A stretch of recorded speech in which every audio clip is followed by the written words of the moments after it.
in a black majority country, in a country that emerged from slavery and colonization, mourning a white supremacist, someone who said that black women did not have the brain capacity, the brain space to succeed.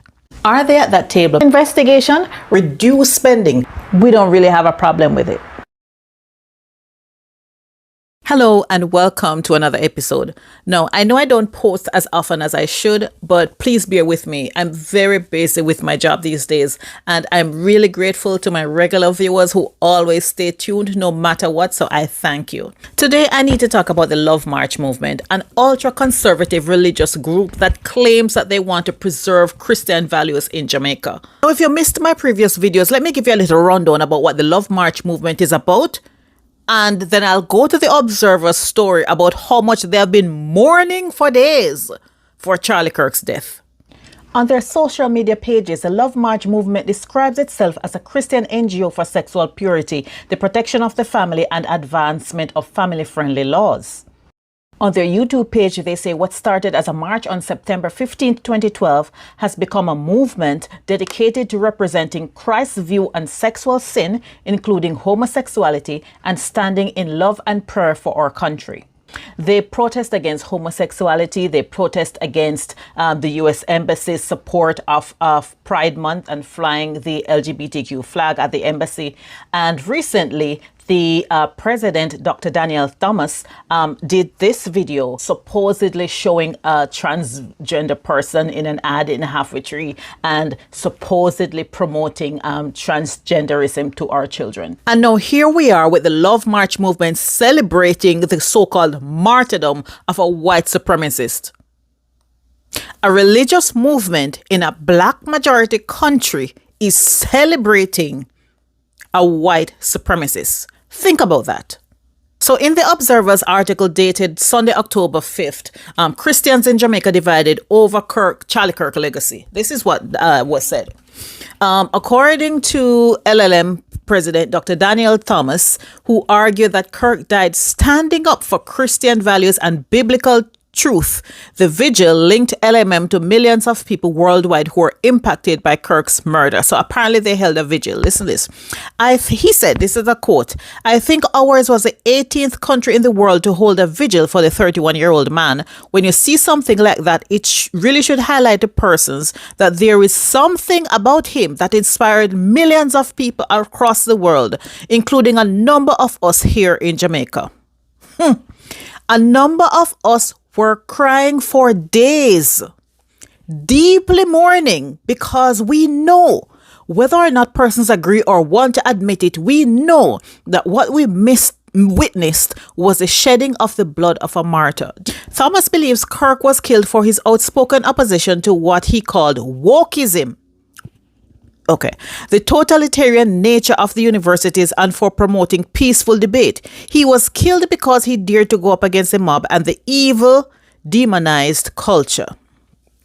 And the article continues with other Christian groups vehemently disagreeing with the Love March movement and its president's position and saying that Kirk's views did not align with Christian values. Now, I have two things I want to say about that. The first thing is that I believe that today's Christians have allowed themselves, because so many are blindly following religion, have allowed themselves to be carried down the path of white supremacy. This is where it was always going to go. A religion that teaches that people are better than others, and teaches that only the people who adhere to certain rules are special and deserve to be treated special. It was always going to lead to that, because this is what white supremacy is. And so this is what has us, you people, not me, in a black majority country, in a country that emerged from slavery and colonization, mourning a white supremacist, someone who said that black women did not have the brain capacity, the brain space to succeed. Someone who vehemently hated black people.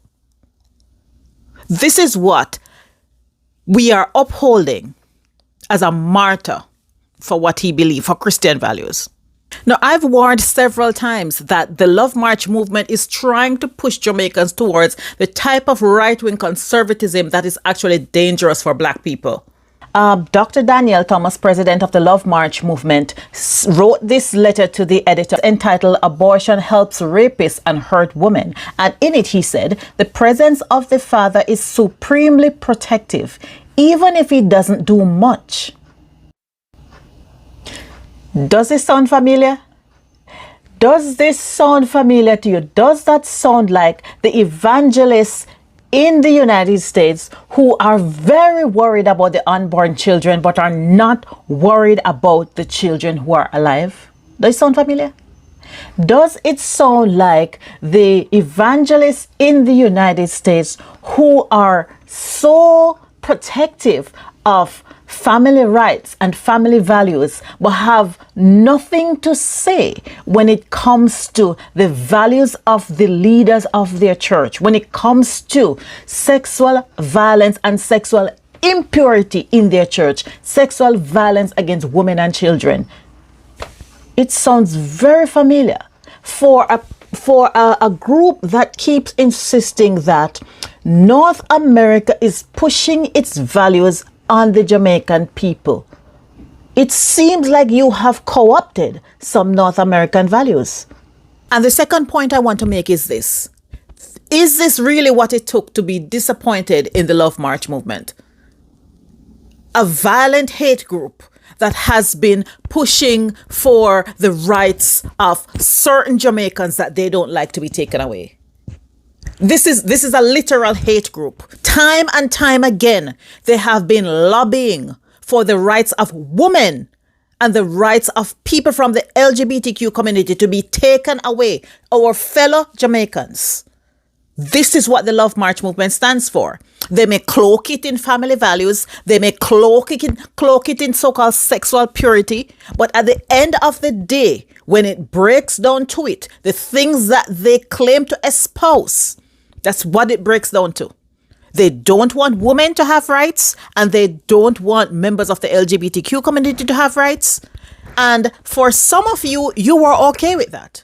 You were okay with them lobbying for taking away the rights of your fellow Jamaicans. So now that they are coming out, they're more boldly because they were not stopped when they started with those groups, because you yourself didn't like those groups. So now they are emboldened in a country where they are surrounded by Black people. Now they are emboldened to uphold and mourn for days a white supremacist. Anyone who's been watching my channel for a while knows where I stand when it comes to Christianity and when it comes to religion.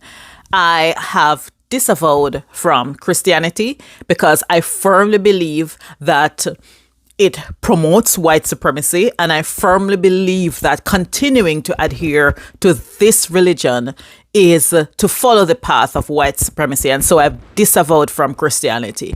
And then I went a step further and I disavowed from all religion, because I believe that organized religion promotes blind loyalty, and it obscures people's moral clarity and our obligation to humanity.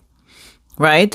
I believe that organized religion teaches us that if we are part of the in-group, we are special. And people who are not a part of the in-group, and not just Christianity, I mean religion in general, if you're not part of the in-group, then those people deserve whatever happens to them.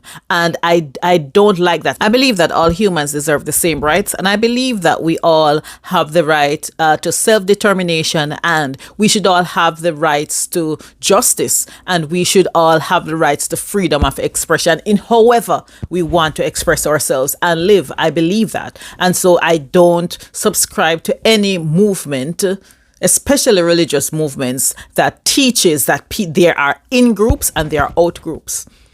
And I firmly believe that as a Black person, that is the moral stance to take.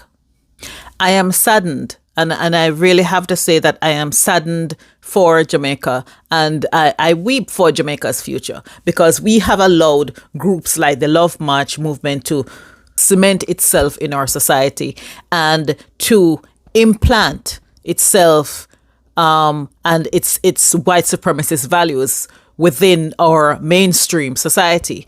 And they're not going to be the only ones to do this. When it succeeds, then other groups will succeed.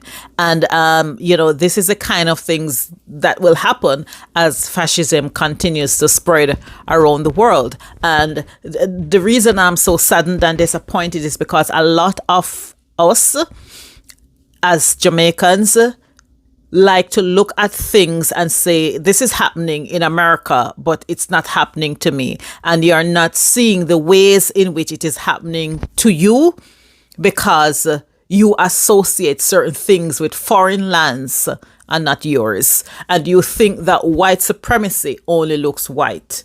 So you don't recognize white supremacy when it comes to you in black skin. And that's why I weep for Jamaica. That's why I'm saddened as I do this taping now. Like, I am sad and disappointed because I see where it is heading. The comments on my videos when I talk about this tells me that a lot of Jamaicans are already gone. There is no turning back for a lot of Jamaicans. We're in religious psychosis. We are all taken in. There was a woman on the Observer a couple months ago posted a story. I forgot what it was about. And there was a woman who commented on the story. It was on Instagram. And the comments, she was calling abomination on almost everyone in the comments for them to support, for Jamaicans to support a genocidal state. We are lost as a people. As black people, mind you, when we believe that our destiny lies in the support of white supremacy, colonization, and genocide.